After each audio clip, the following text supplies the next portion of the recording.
Praveen. Last time आपने बोला था कि कुछ पैसे इन्वेस्ट कर देने चाहिए, तो मैंने कुछ इंटरनेशनल मार्केट में इन्वेस्ट कर दिया था, यूएस और कोरियन मार्केट में। लेकिन अभी उसका 3-4 लाख लॉस हो गया है। तो अब मुझे क्या करना चाहिए? अपने पैसे रखने चाहिए, निकालने चाहिए? Good morning Gauri ma'am. Last time discussion I hope कि 1 महीना पहले हुआ था। उस समय मैंने मना भी किया था कि इंटरनेशनल फंड में अभी किसी को नहीं करनी चाहिए।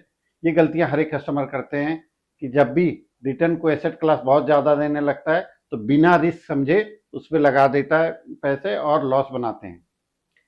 जैसे पीछे चांदी में हुआ था या सोना में हुआ था, बहुत सारे कस्टमर ने क्या किया, इक्विटी मार्केट से विड्रॉ किया, सिल्वर में लिया 4-4.5 लाख के लेवल पे और फंस गए। अभी पिछले 1.5-2 महीने में बहुत सारे कस्टमर जब यूएस में, कोरिया में, ताइवान में और कंट्री में देखा कि एआई ड्रिवन या चिप्स ड्रिवन जो मार्केट था वो करीब करीब डबल या ट्रिपल हुआ है, तो उन्होंने सोचा कि वहाँ भी पैसे लगा देते हैं बिना रिस्क जाने समझे। आज की टाइम में अगर आप देखें, आप यूएस की वैल्यूएशन वर्सेस निफ्टी की वैल्यूएशन बहुत ज़्यादा ओवर वैल्यूड है। Same with the Taiwan market और same with the Korean market. Korean market में 3-4 बड़ी कंपनी पूरे वेटेज है उसकी। इसका मतलब है कि अगर एक कंपनी में कुछ गड़बड़ होता है तो क्या होगा कि पूरी की पूरी मार्केट धाराशायी हो जाएगी। यही हाल हुआ फ्राइडे को। फ्राइडे में नेस्डेक 4-5% डाउन हुआ और साउथ कोरिया की जो मार्केट है या ताइवान का मार्केट वो 12-13% गिर गया सडनली। ऐसी क्या आफत आ गई?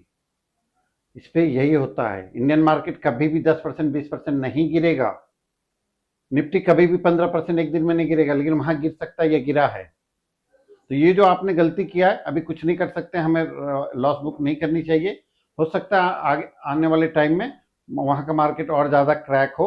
अभी यूएस में 3 बहुत बड़ी आईपीओ आ रही है, करीब करीब 4 ट्रिलियन यूएस डॉलर उनको कलेक्ट करना है, जैसे स्पेक्स एक्स है और ओपन आई है। इसके साथ एक दो और एक कंपनी और है, एंथ्रोपिया, जिसपे इनको कलेक्शन करनी है करीब करीब 4 ट्रिलियन। और 4 ट्रिलियन वहां के बैंक देने से मना कर रहा है फंडिंग से। अब मना कर रहा है तो रिटेल इन्वेस्टर क्या किया, पैसे बेचा और इस पे बाय करेंगे। उनको सबको लगता है सब रिटर्न को चेंज करते हैं। कहीं 1-2% भी गड़बड़ हुआ एआई में या किसी उस पे तीनों आईपीओ में, तो सबके पैसे लॉस में जाएंगे। तो आपने थोड़ी सी इन्वेस्टमेंट जो मैम की है रहने दीजिए। अब भी यहाँ की वैल्यूएशन बहुत ही अच्छी है इंडिया की, तो आप इंडिया में एड ऑन कीजिए। आप पैनिक नहीं होइए। 1 महीने में रिटर्न आप देखना चाह रहे हो, एक घर लिया होगा आपने 3 साल 4 साल पहले, उसकी वैल्यूएशन आज नहीं देख रहे हो, लेकिन आपने जो 15 दिन पहले 5 लाख 20 या 10 लाख का इन्वेस्टमेंट किए वो रोज देख रहे हो, पल पल में देख रहे हो कि कितनी बढ़ी कितनी घटी। ऐसा नहीं करें। अगर एक इन्वेस्टमेंट दिए उसको टाइम दीजिए। तो अभी आप इंटरनेशनल मार्केट में बिल्कुल हाथ ना लगाएं, सिर्फ और सिर्फ मेरा देश महान, मेरा इंडिया महान, इंडिया में लगाएं। जय हिंद, जय भारत।